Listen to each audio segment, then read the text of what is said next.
প্রিয় দেশবাসী, দেশের সকল শিশু, কিশোর কিশোরী, তরুণ তরুণী, শিক্ষার্থী, বয়স্ক, বৃদ্ধ, পুরুষ, মহিলা সবাইকে সালাম জানাচ্ছি। আসসালামু আলাইকুম। আপনাদের সবাইকে ছাত্র জনতার বিপ্লবে সিক্ত নতুন বাংলাদেশে স্বাগত জানাচ্ছি। গভীর শ্রদ্ধা জানাচ্ছি জুলাই আগস্ট মাসে ফ্যাসিবাদের বিরুদ্ধে ছাত্র জনতার অভ্যুত্থানে নিহত সকলের প্রতি। তাদের আত্মার মাগফিরাত কামনা করছি। তাদের আত্মত্যাগের বিনিময়ে নতুন বাংলাদেশ গড়ার শপথ নিয়ে আমি আপনাদের কাছে কিছু কথা বলতে চাই। স্মরণাতীতকালের ভয়াবহ বন্যায় যারা মৃত্যুবরণ করেছেন, যারা অসুস্থ হয়ে পড়েছেন বা যারা সর্বস্ব হারিয়েছেন, যারা দুঃসহ জীবনযাপন করছেন, তাদের স্মরণে রেখে আজকের কথাগুলো বলছি। বন্যা দুর্গতদের জীবন দ্রুত স্বাভাবিক করার জন্য যাবতীয় উদ্যোগ সরকারি বেসরকারি পর্যায়ে নেবার আয়োজন করেছি। ভবিষ্যতে সকল ধরনের বন্যা প্রতিরোধে আমাদের আভ্যন্তরীণ এবং প্রতিবেশীদের সঙ্গে যাতে যৌথভাবে নেওয়া যায় সে আলোচনা শুরু করেছে। প্রিয় দেশবাসী, আপনারা জানেন বিপ্লবী ছাত্র জনতা জাতির এই ক্রান্তি লগ্নে আমাকে এক গুরু দায়িত্ব অর্পণ করেছে। তারা নতুন এক বাংলাদেশ গড়তে চায়।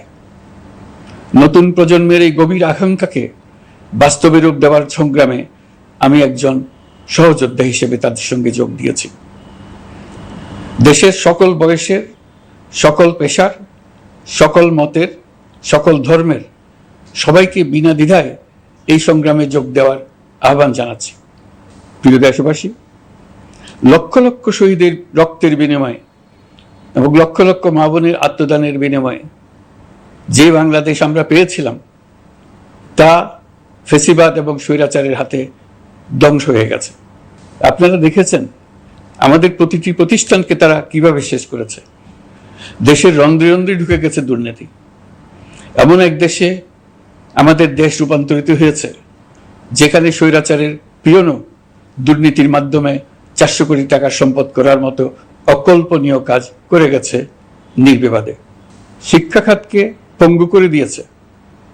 ব্যাংকিং ও শেয়ার বাজার খাতে লুটপাট, প্রকল্প ব্যয়ে বিশ্ব রেকর্ড, অবাধ সম্পদ পাচার, আইন শৃঙ্খলা রক্ষাকারী সংস্থাকে নিজ দলের পুতুলে রূপান্তর, বাক স্বাধীনতা হরণ, মানবাধিকার হরণ, এসবই হিমশৈলের অগ্রভাগ মাত্র। ক্ষমতা কুক্ষিগত করতে ফ্যাসিবাদী সরকার খর্ব করেছে জনগণের সাংবিধানিক ক্ষমতা ও অধিকার।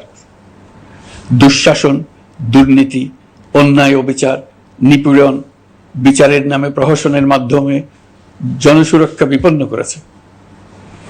জনগণকে নির্যাতন, বঞ্চনা ও বৈষম্যের মুখোমুখি দাঁড় করিয়ে দিয়েছে। নতুন প্রজন্মের মানুষ সহ কোটি কোটি মানুষের ভোটাধিকারকে বছরের পর বছর হরণ করেছে। মানুষের এগিয়ে যাওয়ার পথে সকল ধরনের প্রতিবন্ধকতা তৈরি করে স্বৈরাচার তার নিজের, পরিবারের ও দলের কিছু মানুষের হাতে দেশের মালিকানা তুলে দিয়েছে। প্রিয় দেশবাসী, কিন্তু এই দ্বার প্রান্তে দাঁড়িয়েই আমাদের গড়তে হবে স্বপ্নের বাংলাদেশ।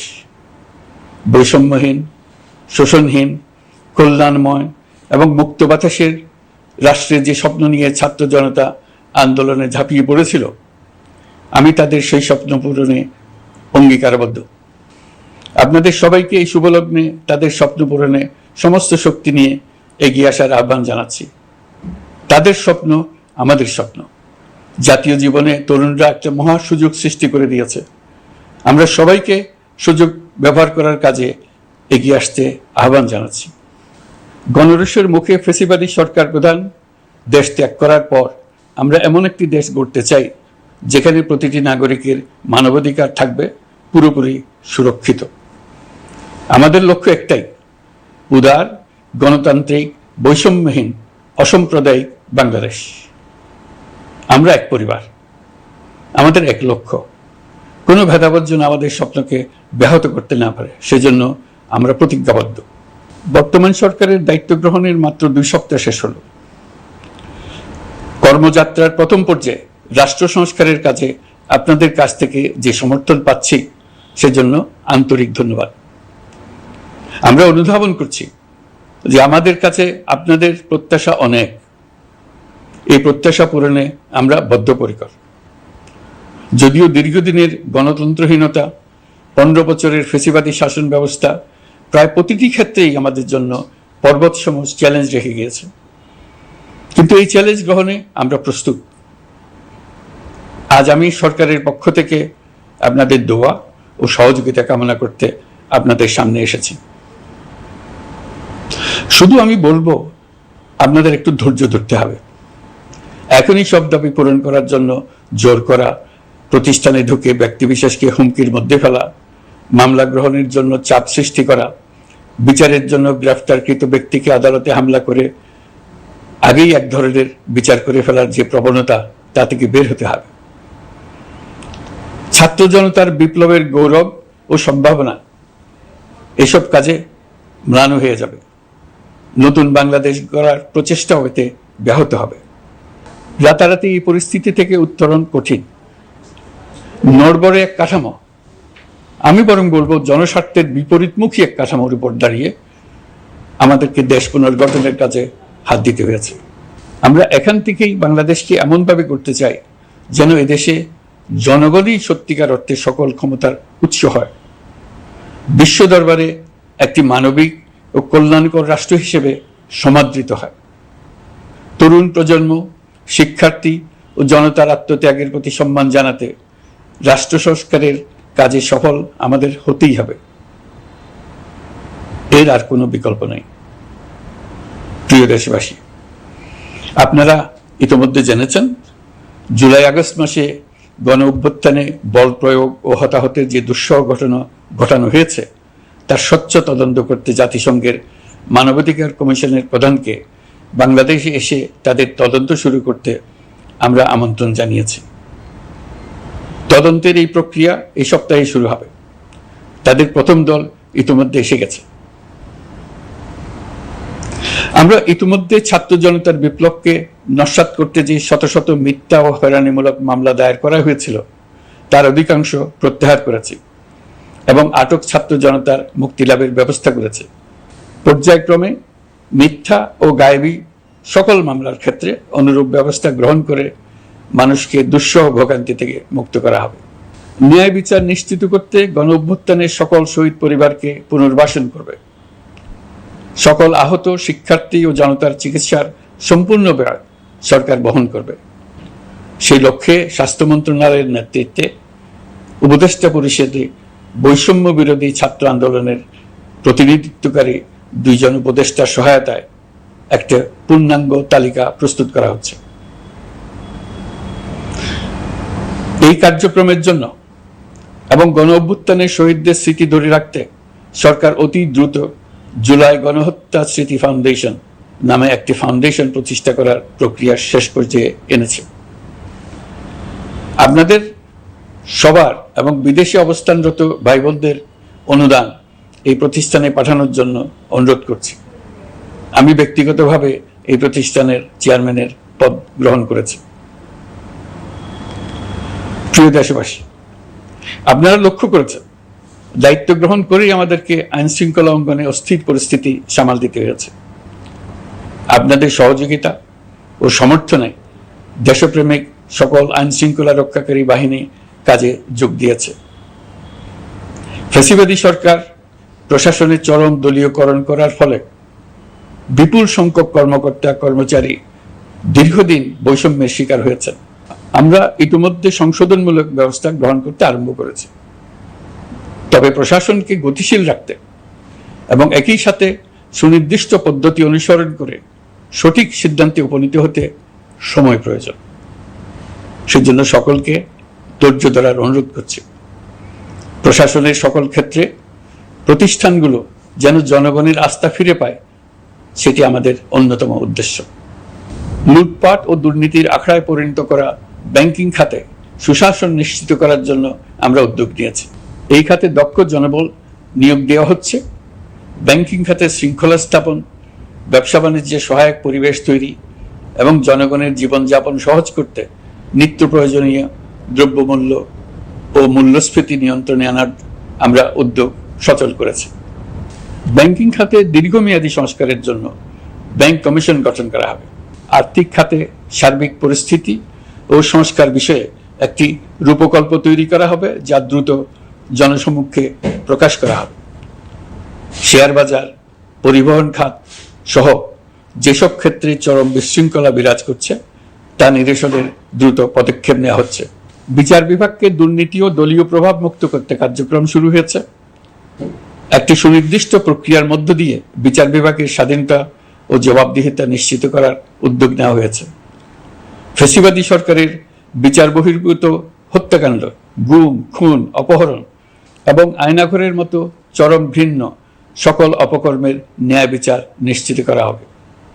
এসব অপকর্মের সঙ্গে জড়িত সকলের বিচার নিশ্চিত করা হবে। তালিকা প্রস্তুত করে মিথ্যা মামলা প্রত্যাহার করা হবে। দুর্নীতি ও সম্পদ পাচারের বিচার করা হবে।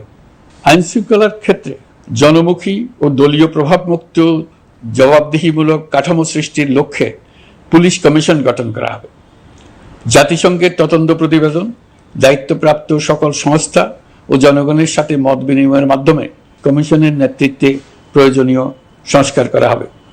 বাংলাদেশকে আর কোনোদিন কেউ যেন কোনো পুলিশি রাষ্ট্রে পরিণত করতে না পারে তার ব্যবস্থা করা হবে।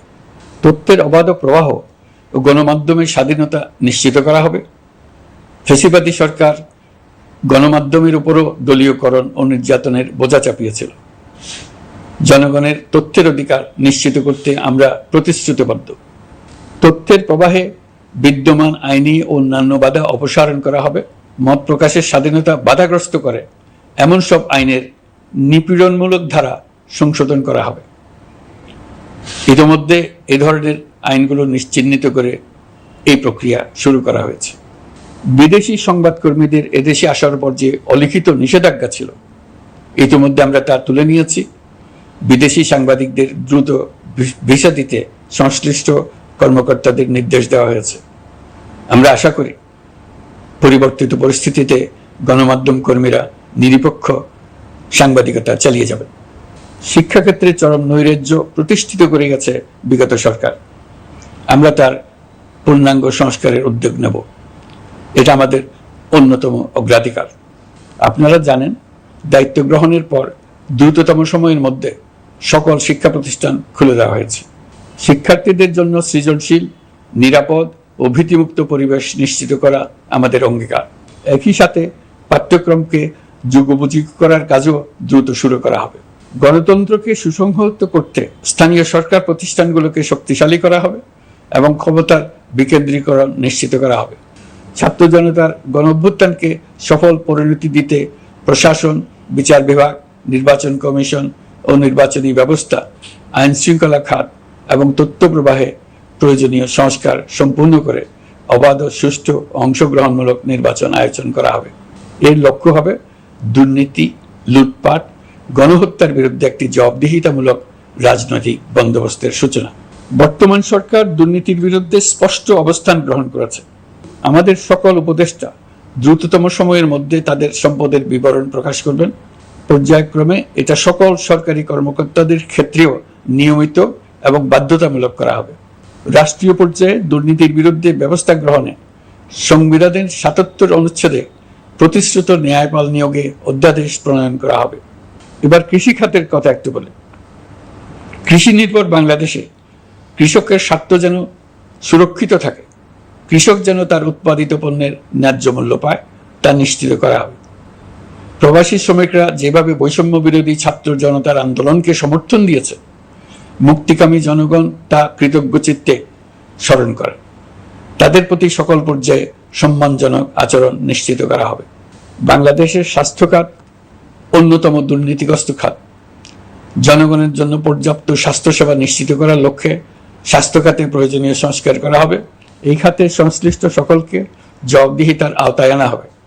হাসপাতালগুলোকে আধুনিকায়নের উদ্যোগ নেওয়া হবে এবং সেখানে সরকারি ডাক্তার সহ বিশেষজ্ঞদের নিয়মিত উপস্থিতি নিশ্চিত করা হবে। স্বাস্থ্যসেবা যাতে নির্দিষ্ট কিছু অঞ্চলে কেন্দ্রীভূত না থাকে, দেশের সব অঞ্চলের মানুষ সমান স্বাস্থ্যসেবা পায়, সে লক্ষ্যে প্রয়োজনীয় উদ্যোগ নিতে আমরা বদ্ধপরিকর। বর্তমান প্রজন্ম অনেক বেশি সচেতন। বিশ্বের বিভিন্ন প্রান্তে ঘটে যাওয়া পরিবর্তন বিষয়ে তারা ওয়াকিবহাল শুধু নয়, তারা নেতৃত্ব দিচ্ছে।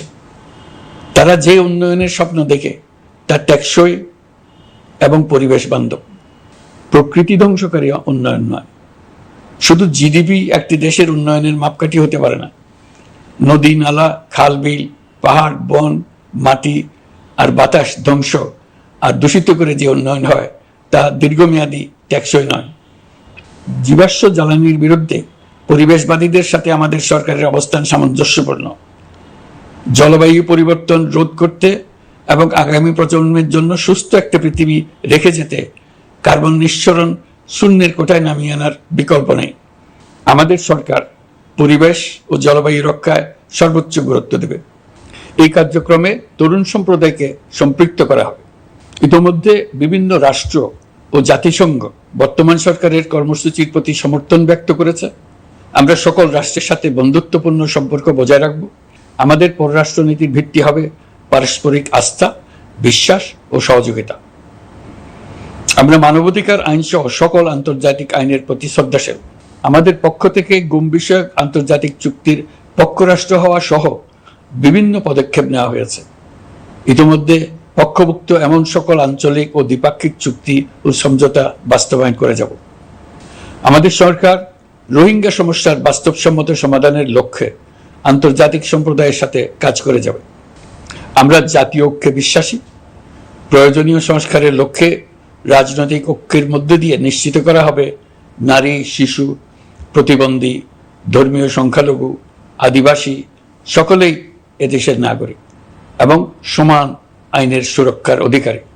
তাদের সকলের মানবিক অধিকার সহ অন্যান্য সকল অধিকার নিশ্চিত করার উদ্যোগ নেওয়া হবে। এই জন্য আমি উপদেষ্টা পদমর্যাদা সম্পন্ন একজন বিশেষ সহকারী নিয়োগ দিয়েছি, যার দায়িত্ব হবে জাতীয় সংহতি উন্নয়ন। বন্যা কবলিত এলাকার সকল মানুষের দুর্ভোগ লাঘবে সরকার সঠিক সহায়তা দেওয়ার জন্য সরকারের যত কার্যক্রম আছে তাদের সচল করেছে। ইতিমধ্যে উপদেষ্টাবৃন্দ বিভিন্ন এলাকার দায়িত্ব নিয়ে এলাকায় গেছেন। আমার কার্যালয়ে একটা নিয়ন্ত্রণ কক্ষ স্থাপন করা হয়েছে। বন্যা পরবর্তী কার্যক্রম নেওয়া হয়েছে। ভবিষ্যতে বন্যা নিয়ন্ত্রণের জন্য করণীয় কি স্থির করার জন্য পদক্ষেপ নেওয়া হচ্ছে।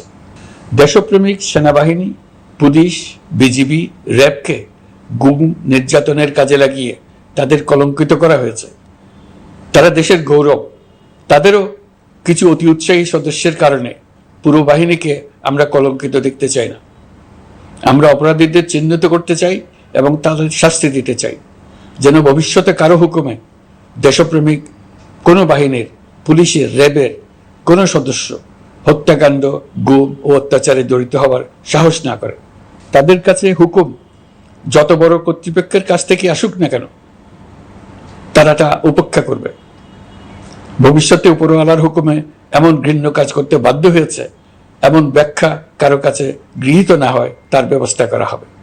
আমি দেশরক্ষা বাহিনী, পুলিশ বাহিনী এবং অন্যান্য সহল বাহিনীকে নির্দেশ দিয়েছি তারা তাদের মধ্যে যারা হত্যাকাণ্ড, গুম, খুন বা শারীরিক মানসিক অত্যাচারে সরাসরি জড়িত তাদের চিহ্নিত করে বিচারের ব্যবস্থা করতে।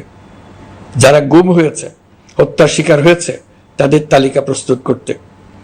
তাদের পরিবার সমূহকে সান্ত্বনা দেওয়ার ভাষা আমার নাই। তাদের জীবনে শান্তি ফিরিয়ে আনতে আমরা প্রচেষ্টা অব্যাহত রাখব। আমি সকল দেশরক্ষা বাহিনী ও আইনশৃঙ্খলা বাহিনীকে তাদের উপর জনগণের সম্পূর্ণ আস্থা ফিরিয়ে আনতে সকল পদক্ষেপ গ্রহণ করতে নির্দেশ দিয়েছি। গত 15 বছরের দুর্নীতি, অর্থ পাচার ও জনস্বার্থ বিরোধী চুক্তি স্বাক্ষর, প্রকল্পের নামে লুটপাট ইত্যাদি তথ্য নিয়ে একটি শ্বেতপত্র প্রণয়নের জন্য আমি ইতিমধ্যে একটি কমিটি গঠন করেছি। আমি বিভিন্ন দেশের রাষ্ট্রদূত এবং দাতা সংস্থার প্রতিনিধিদের সঙ্গে বৈঠক করেছি এবং করে যাচ্ছি। ছাত্র জনতার গণঅভ্যুত্থানের পর দেশ গঠনের জন্য সকল প্রকার আর্থিক অন্যান্য সহযোগিতার জন্য তাদেরকে অনুরোধ জানাচ্ছি। তারা এই ব্যাপারে আগ্রহ দেখাচ্ছে। তাদের কাছে আমাদের প্রস্তাব শুভ প্রণয়ন করে দ্রুত পাঠানোর ব্যবস্থা নিয়েছে। তাদেরকে অনুরোধ জানিয়েছি তারা যেন পরিস্থিতির কারণে অতি দ্রুত অর্থ ছাড় করার ব্যবস্থা নেন। তাদেরকেও বলেছি যে অবস্থার মধ্য দিয়ে আমরা যাচ্ছি তা যেমন একটি দুর্যোগপূর্ণ সময়, তেমনি এটা জাতির জীবনে মস্ত বড় সুযোগ। এই সুযোগকে যেন আমরা পূর্ণভাবে কাজে লাগাতে পারি, সেই জন্য তাদের সহযোগিতা চেয়েছি। এই গণ অভ্যুত্থানে বিদেশে অবস্থানকারী বাংলাদেশিরা অত্যন্ত গুরুত্বপূর্ণ ভূমিকা পালন করেছেন। জাতি তাদের অবদান বিশেষভাবে স্মরণ করবে। নতুন বাংলাদেশ গড়ার কাজে আমরা তাদের অংশগ্রহণ চাইব। আমাদের একটি লক্ষ্য হবে বিদেশগামী এবং প্রত্যাবর্তনকারী প্রত্যেক প্রবাসী শ্রমিককে মর্যাদা ও সম্মানের সঙ্গে দেশে আসা এবং যাওয়া নিশ্চিত করা। সে ব্যাপারে শিগগিরই পদক্ষেপ নেওয়া হবে। বিদেশে অবস্থানরত সকলের কাছে আমার আবেদন, তারা যেন তাদের উপার্জিত অর্থ অফিসিয়াল চ্যানেলে দেশে পাঠান। দেশের অর্থনৈতিক সংকট উত্তরণে এই অর্থ বিশেষভাবে প্রয়োজন। কি কি ব্যবস্থা নিলে তাদের জন্য অফিসিয়াল চ্যানেলে অর্থ পাঠানো সহজ হবে সেটা সম্বন্ধে আমরা তাদের পরামর্শ নেব। সারা দেশ ঘুষের মহাসমুদ্রে নিমজ্জিত। কিভাবে ঘুষ থেকে আমরা মুক্ত হতে পারি তার জন্য আমাদের পরামর্শ দেন। শুধু এই কাজটা নিয়ে অগ্রসর হতে পারলেই আমি মনে করি দেশের জন্য এই সরকার একটা গুরুত্বপূর্ণ অবদান রেখে গেছে বলে স্মরণীয় হয়ে থাকবে। আমি কথা দিচ্ছি, এই ব্যাপারে আমি আমার সর্বশক্তি নিয়োজিত করব। আমাদের দায়িত্ব দেশের সকল মানুষকে একটি পরিবারের বন্ধনে আবদ্ধ করা। পরিবারে মতভেদ থাকবে, বাকবিতণ্ডা হবে, কিন্তু আমরা ভাই বোন, আমরা বাবা মা, আমরা কেউ কারো শত্রু না। কাউকে তার মতের জন্য শত্রু মনে করব না, কাউকে ধর্মের কারণে শত্রু মনে করব না, কাউকে লিঙ্গের কারণে শত্রু মনে করব না। আমরা সবাই সমান, কেউ কারো উপরে, কেউ কারো নিচে না। এই ধারণা আমরা জাতীয় জীবনের সর্বক্ষেত্রে প্রতিষ্ঠিত করতে চাই। একটা বিশেষ ব্যাপারে আমরা আপনাদের সহযোগিতা চাচ্ছি। আমাদের দায়িত্ব গ্রহণের পর থেকে প্রতিদিন সচিবালয়ে, আমার অফিসের আশেপাশে, শহরের বিভিন্ন স্থানে সমাবেশ করা হচ্ছে। গত 16 বছরের অনেক দুঃখ কষ্ট আপনাদের জমা আছে, সেটা আমরা বুঝি। আমাদের যদি কাজ করতে না দেন তাহলে এই দুঃখ ঘোচানোর সকল পথ বন্ধ হয়ে যাবে। আপনাদের কাছে একান্ত অনুরোধ, আমাদের কাজ করতে দেন। আপনাদের যা চাওয়া তা লিখিতভাবে আমাদেরকে দিয়ে যান। আমরা আপনাদের বিপক্ষ দল নয়। আইনসঙ্গতভাবে যা কিছু করার আছে আমরা অবশ্যই তা করব, কিন্তু আমাদেরকে ঘেরাও করে এই গুরুত্বপূর্ণ দিনগুলোতে আমাদের কাজে বাধা দেবেন না।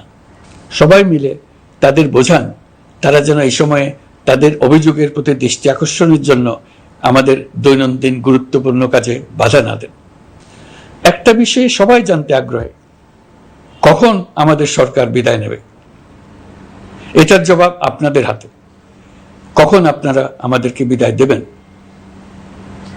আমরা কেউ দেশ শাসনের মানুষ নই। আমাদের নিজ নিজ পেশায় আমরা আনন্দ পাই। দেশের সংকটকালে ছাত্রদের আহ্বানে আমরা এই দায়িত্ব গ্রহণ করেছি। আমরা সমস্ত শক্তি দিয়ে এই দায়িত্ব পালন করব। আমাদের উপদেষ্টা মণ্ডলীও এই লক্ষ্যে উদ্বুদ্ধ হয়ে সবাই মিলে একটা টিম হিসেবে কাজ করে যাচ্ছি। কখন নির্বাচন হবে সেটা সম্পূর্ণ রাজনৈতিক সিদ্ধান্ত, আমাদের সিদ্ধান্ত নয়। দেশবাসীকে ঠিক করতে হবে আপনারা কখন আমাদেরকে ছেড়ে দেবেন। আমরা ছাত্রদের আহ্বানে এসেছি, তারা আমাদের প্রাথমিক নিয়োগকর্তা। দেশের আপামর জনসাধারণ আমাদের নিয়োগ সমর্থন করেছে। আমরা ক্রমাগতভাবে সবাইকে বিষয়টি স্মরণ করিয়ে যাব, যাতে হঠাৎ করে এই প্রশ্ন উত্থাপিত না হয়, আমরা কখন যাব। তারা যখনই বলবে আমরা চলে যাব। আমরা সংস্কারের অংশ হিসেবে নির্বাচন কমিশনকেও সংস্কার করব। কমিশনকে যে কোনো সময় আদর্শ নির্বাচনের জন্য প্রস্তুত রাখব। আমরা বিভিন্ন সংস্কারের কাজ শুরু করেছি। দেশবাসীকে অনুরোধ করব একটা আলোচনা শুরু করতে। আমরা সর্বনিম্ন কি কি কাজ সম্পূর্ণ করে যাব, কি কি কাজ মোটামুটি করে গেলে হবে। এই আলোচনার মাধ্যমে আমরা একটা দিক নির্দেশনা পেতে পারি। তবে চূড়ান্ত সিদ্ধান্ত রাজনৈতিক সিদ্ধান্ত, সেটা রাজনৈতিক আলোচনা থেকেই আসবে। এই দিক নির্দেশনা না পেলে আমরা দাতা সরকার এবং আন্তর্জাতিক অর্থনৈতিক প্রতিষ্ঠানসমূহের সঙ্গে আলোচনায় দৃঢ়তার সঙ্গে অগ্রসর হতে পারছি না। আমি নিশ্চয়তা দিচ্ছি, আমরা আমাদের পক্ষ থেকে মেয়াদ বৃদ্ধির কোনো প্রশ্ন তুলব না। আমরা আপনাদের সকলের দোয়া চাই।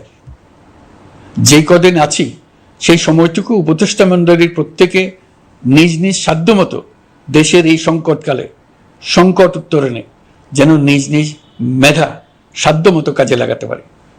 নতুন বাংলাদেশ গড়ার যে সুযোগ ছাত্র জনতার রক্তের বিনিময়ে আমরা অর্জন করলাম, আমরা আমাদের মতানৈক্যের কারণে সেটা যেন হাতছাড়া করে না ফেলে, এটা আমরা নিশ্চিত করতে চাই। এই সুযোগ এবার হারিয়ে ফেললে আমরা জাতি হিসেবে পরাজিত হয়ে যাব। শহীদ, আহত এবং জীবিত ছাত্র জনতার কাছে আমরা প্রতিজ্ঞাবদ্ধ থাকতে চাই, আমরা এই অর্জনকে কিছুতেই হারিয়ে যেতে দেব না। যে সুযোগ তারা আমাদেরকে দিয়েছে তার মাধ্যমে আমাদের দেশকে পৃথিবীর একটি শ্রদ্ধেয়, সকল দিকে দৃষ্টান্ত স্থাপনকারী দেশে পরিণত করতে আমরা শপথ নিয়েছি। সবশেষে আবারও আমাদের দেশের সকল মানুষ, শিশু, কিশোর কিশোরী, তরুণ তরুণী, বয়স্ক, বৃদ্ধ, নারী, পুরুষ সবার কাছে দোয়া চাইছি যেন আমরা আমাদের সকলের স্বপ্ন বাস্তবায়নে সফল হই। আল্লাহ আমাদের সহায় হন, আমাদের সবার মঙ্গল করুন।